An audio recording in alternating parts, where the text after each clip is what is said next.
Assalamualaikum warahmatullahi wabarakatuh. Perkenalkan, nama saya Muhammad Arianto Jotomo dengan NPM akhir 005. Yang terhormat Pak Bagus Muaria Harmawan, SOS MPA, dosen pengampu mata kuliah Birokrasi dan Governansi Publik. Di sini saya akan merepresentasikan hasil saya mengerjakan tugas UAS yang berjudul dari lokalisasi ke kampung produktif terhadap collaborative governance dalam penutupan dan transformasi Gang Doli Surabaya. Nah, di sini saya mengambil studi kasus sendiri dari tema yang sudah ditentukan. Kenapa saya memilih tersebut? Alasannya yang pada pendahuluan ini. Nah, Gang Doli dan jarak di Kelurahan Putat, Kecamatan Sawahan, Surabaya sudah puluhan tahun terkenal sebagai kawasan prostitusi terbesar di Asia Tenggara.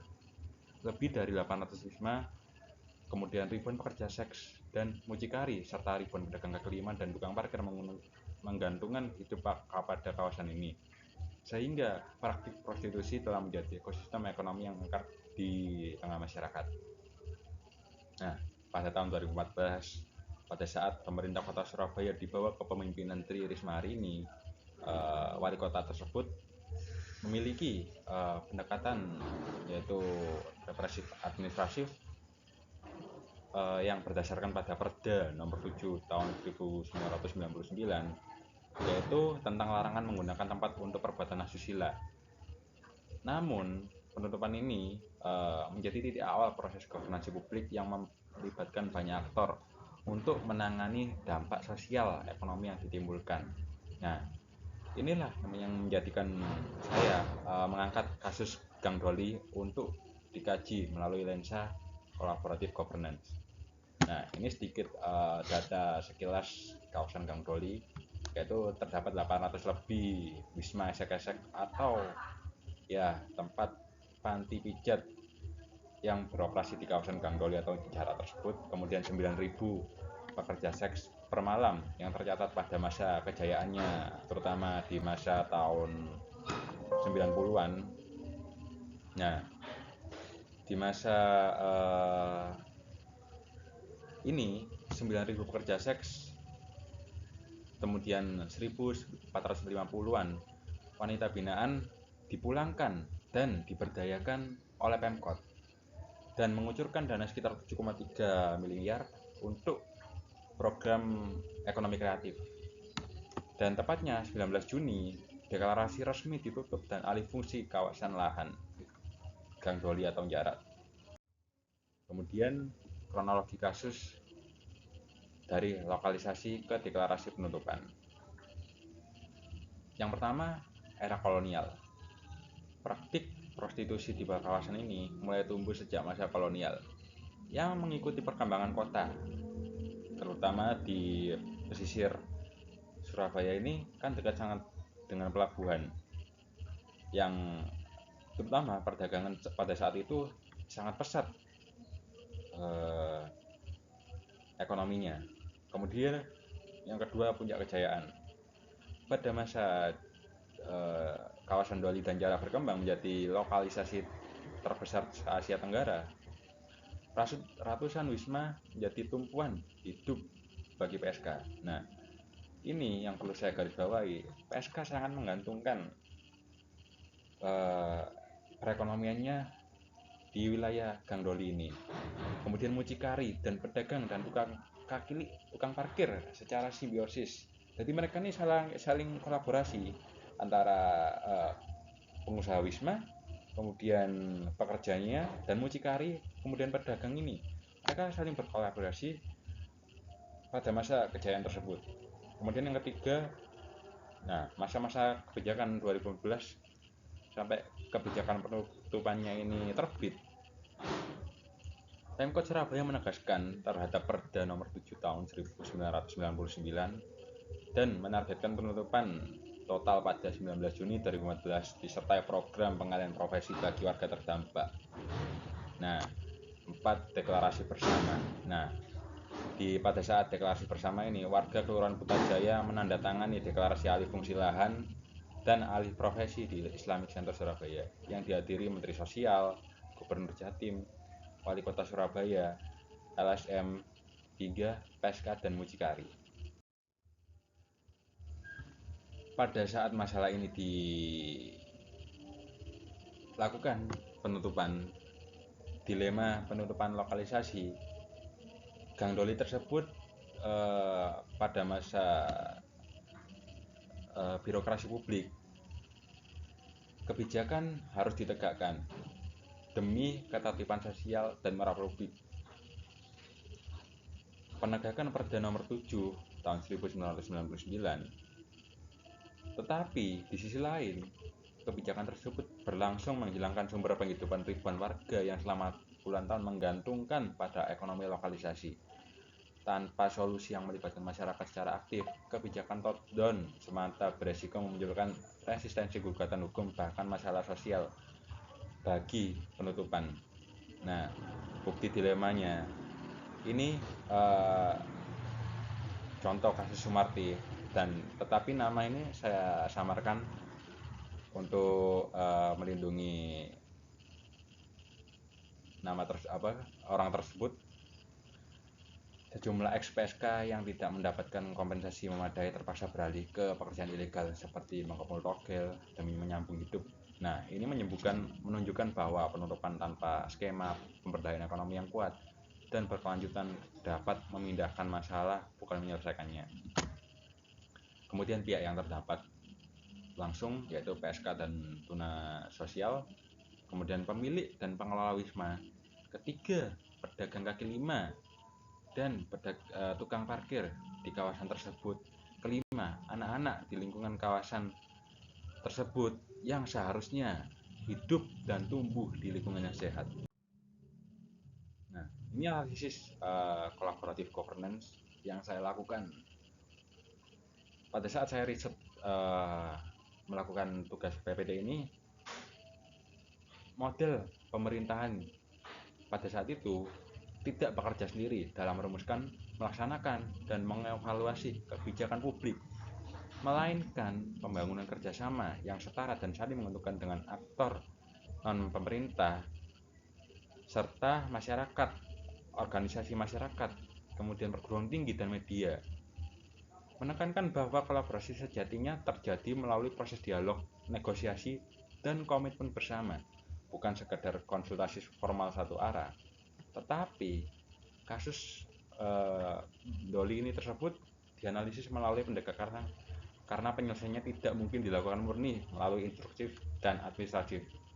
Pemerintah memerlukan legitimasi sosial, yaitu dukungan ormas Islam dan masyarakat, kemudian sumber daya pemberdayaan antara Kemensos dan dunia usaha, kemudian keterlibatan warga terdampak agar program alih profesi dan alih fungsi kawasan dapat diterima berkelanjutan. Nah, ini aktor-aktor yang dilibatkan dalam penutupan Gang Doli, yaitu yang pertama inisiasi berbasis otoritas, yaitu pemerintah kota.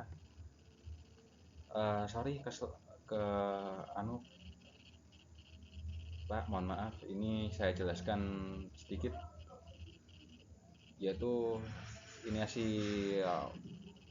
antara aktor, kemudian forum antar sektor, dan hasil kolaborasi berkelanjutan. Nah, ini peta aktor siapa saja yang berperan dalam transformasi Gang Doli. Nah, yang pertama pemerintah. Ada kebijakan vertikal dan horizontal, di mana Kementerian Sosial menyediakan dana 7,3 miliar usaha ekonomi produktif pada jaminan hidup dan transportasi pemulangan pemerintahan Provinsi Jawa Timur dan Pemkot Surabaya melalui Bapernas KB dan SKPD terkait perancangnya dan mengeksekusi program pemberdayaan teknis di lapangan. Kemudian masyarakat terdampak pada Putat Jaya, warga, mantan PSK, mucikari, dan pemilik wisma menandatangani deklarasi alih fungsi lahan dan alih profesi. Partisipasi mereka bersifat krusial. Tanpa kesediaan warga untuk berubah, program pemberdayaan tidak dapat berjalan secara substantif. Nah, kemudian ada ormas dan LSM dan tokoh agama. Surabaya melalui Lembaga Lentera Harapan telah mendampingi anak-anak PSK dan mucikari sejak 2008. Gabungan 60 ormas, kemudian dukungan massa dan tekanan moral yang memperkuat legitimasi kebijakan penutupan. Nah, yang keempat ini ada sektor swasta serta komunitas UMKM. Pasca penutupan ini, sektor swasta berkolaborasi menyelenggarakan pelatihan keterampilan, permodalan, dan konsultasi usaha, melahirkan kelompok usaha seperti KUB yang dikelola warganya sendiri. Sedangkan di proses kolaboratif dari deklarasi sampai pemberdayaannya perlu dipersiapkan langkah-langkah yang matang. Nah, di sini 5 langkah step yang sudah saya paparkan di PPT. Yang pertama yaitu persiapan internal, penentuan lokalisasi, izin, dan penyiapan sumber daya manusia untuk melatih kader pendamping dan petugas lapangan sesuai atau tidak dengan kebutuhan warganya. Kemudian yang kedua, pengkajian asesmen, identifikasi kebutuhan dan potensi warga terdampak melalui kuesioner yang disebarkan oleh pihak kecamatan, memastikan program tersebut sesuai dengan minat yang ada. Nah, yang ketiga, perencanaan program, designing, yang merupakan penyusunan program alih profesi dan alih fungsi kawasan secara sistematif oleh SKPD terkait dengan masyarakat yang dilibatkan dalam proses perencanaan, bukan hanya sebagai objek kebijakan, tetapi aktor forum kolaboratif untuk melaksanakan program tersebut. Nah, yang keempat, pelaksanaan dan pendampingan, pelatihan keterampilan, yaitu menjahit, kuliner, kerajinan, diberikan modal usaha oleh pemerintah, serta pendampingan oleh kader dan LSM secara berkelanjutan di lapangan. Yang terakhir, 5, evaluasi dan penguatan kelembagaan. Terbentuknya kelompok usaha bersama, seperti Mampu Jaya sebagai warga kolektif, warga uta untuk mengelola usaha secara mandiri, dan menguatkan satu warga dengan warga lainnya, kemudian para aktor swasta lainnya. Nah, ini pembagian peran dalam kerangka collaborative governance, yaitu Pemkot Surabaya yang menetapkan dasar hukum atau perda pada pemimpinan deklarasi bersama, kemudian sumber dayanya, mengkoordinasi anggaran daerah dan program lintas OPD. Nah, implementasi lapangannya, melaksanakan pelatihan, pendampingan, dan monitoring program. Kemudian Kemensos, legitimasinya dan kebijakannya memberikan pengakuan terhadap Gang Doli atas urgensi yang terdapat di masyarakat tersebut, yaitu memberikan seperti acuan baik serta tidak lagi dicap wisata esek-esek di wilayah tersebut. Nah, sumber dayanya mengucurkan dana 7,3 miliar dan transportasi pemulangan. Kemudian rehabilitasi sosial bagi 1.449 wanita tuna sosial. Kemudian ada ormas dan LSM memberikan dukungan moral keagamaan yang memperkuat penerimaan publik atas kebijakannya. Sumber dayanya menggerakkan jenjang sosial dan program pemberdayaan ekonomi mandiri sejak 2008. Kemudian implementasi lapangan terhadap pendampingan pembinaan anak-anak PSK dan mucikari selalu Lentera Harapan. Kemudian warga Putrajaya dan UMKM. Nah, di warga Putrajaya dan UMKM tersebut terdapat menandatangani deklarasi alih fungsi lahan sebagai provinsi sebagai pertujuan kolektif untuk tidak lagi dijadikan wisata esek-esek atau pengusaha kegunaan wisma tersebut dijadikan wisata yang merupakan lokalisasi terbesar tersebut. Ada sumber daya dan pendanaan, memanfaatkan modal usaha dan pelatihan untuk membangun usaha garmen, kuliner, dan kerajinan. Nah, implementasinya membentuk kelompok usaha bersama KUB dan sebagai wadah usaha mandiri. Hasil dan dampak Gang Doli. lebih dari 1 dekade setelah penutupan kawasan Putrajaya menunjukkan transformasi yang nyata. Eks-lokalisasi ini yang dulunya identik Wisma esek-esek kini berubah menjadi sentra usaha mikro kecil dan menengah UMKM, mulai dari garmen, makanan dan minuman hingga kerajinan. Transformasi ini terjadi secara spontan, melainkan merupakan buah dari kolaborasi berkelanjutan antara pemerintah, kemudian sektor swasta dan komunitas warga sendiri yang terus berjalan jauh setelah momen deklarasi penutupan berlalu. Nah, ini suara yang saya ambil dari YouTube.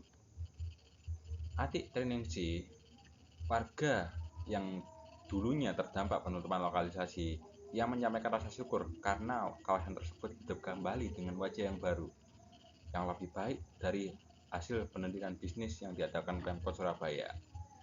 Nah, indikatornya itu ada tumbuhnya UMKM, kemudian terbentuknya kelembagaan warga sebagai ownership masyarakat atas program perbaikan ekonomi keluarga eks pekerja esek-esek atau pemilik wisna, kemudian perubahan citra kawasan secara bertahap dari stigma lokalisasi menuju kampung berkarya.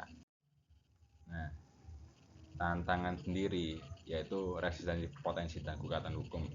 Sebagian warga melalui kelompok Barisan Bintang Merah menyiapkan gugatan hukum karena merasa deklarasi penutupan tidak memiliki dasar hukum yang memadai. Hal ini menunjukkan bahwa kolaborasi tidak otomatis berarti konsensus penuh dari seluruh pihak terdampak. Kemudian ketidakmerataan distribusi kompensasi. Yes, tidak semua ekspor jases menerima dana kompensasi secara memadai, tetapi yang tidak terjangkau program justru beralih ke aktivitas ekonomi informal yang melanggar hukum seperti penjadi judi togel. Nah, kemudian ketiga, keberlanjutan pendampingan jangka panjang. Terhadap pemberdayaan ekonomi membutuhkan waktu yang panjang untuk benar-benar mengubah pola mata pencarian tanpa pendampingan dan akses pasar yang konsisten dari pemerintah dan swasta, usaha rintisan warga yang tidak bertahan. Kemudian stigma yang bertahan. Nama Gang Doli sendiri melekat di papan jalan dan ingatan kolektif masyarakat, menunjukkan bahwa transformasi citra kawasan memerlukan waktu jauh lebih lama dibanding transformasi fisik dan ekonominya. Artinya, yes, sampai sekarang Gang Doli tersebut masih banyak menyimpan hal-hal kelam di mata masyarakat dibanding bentuk fisiknya sendiri yang sekarang justru sangat berubah hampir 100%. Saya lihat setiap lewat situ tidak ada lagi wisma atau hal apapun itu karena sudah banyak industri di wilayah tersebut. Oke, ini analisis dan kesimpulan. Kasus penutupan dan transformasi Gang Doli menunjukkan bahwa kebijakan publik yang sensitif secara sosial seperti penutupan kawasan prostitusi tidak dapat diselesaikan secara efektif melalui pendekatan birokrasi yang murni, hierarki, dan represif. Keberatan dasar hukum memang penting sebagai penguji kebijakan, namun keberlanjutannya sangat bergantung pada sejauh mana pemerintah mampu membangun kolaborasi yang setara dengan aktor non-pemerintah. Model yang saya gunakan yaitu collaborative governance pada kasus Gang Doli ini melibatkan Kementerian Sosial sebagai penyedia sumber dayanya, kemudian Ormas Islam dan LSM sebagai jembatan legitimasi sosial, sektor swasta sebagai mitra pemberdayaan ekonomi, dan yang terpenting warga Putrajaya sendiri sebagai subjek yang menandatangani deklarasi dan menjalankan usaha secara mandiri melalui KUB Mampu Jaya. Pelajaran utamanya, governansi publik berhasil tentang siapa yang memutuskan, bukan siapa yang berhasil untuk memutuskan, tetapi siapa yang ikut bertanggung jawab menjalankan dan menjaga keberlanjutan kebijakan. Poinnya yang pertama, kebijakan represif perlu diiringi rencana pemberdayaan yang konkret sebelum diimplementasikan. Kedua, legitimasi sosial dari tokoh agama. Ketiga, partisipasi warga dalam perencanaan. Keempat, kolaborasi lintas aktor. Ini referensi yang saya gunakan sendiri ada 8 referensi. Yang ada ini dari jurnal, ini dari jurnal. Nah, ini saya ambil dari berita, ini juga berita, ini juga berita, berita. Nah, dua ini, jurnal dan perda yang saya ambil. Sekian presentasi dari UAS saya, Pak Bagus.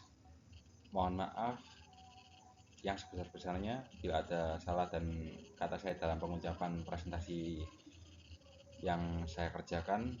Wabillahi taufiq wal hidayah. Wassalamualaikum warahmatullahi wabarakatuh.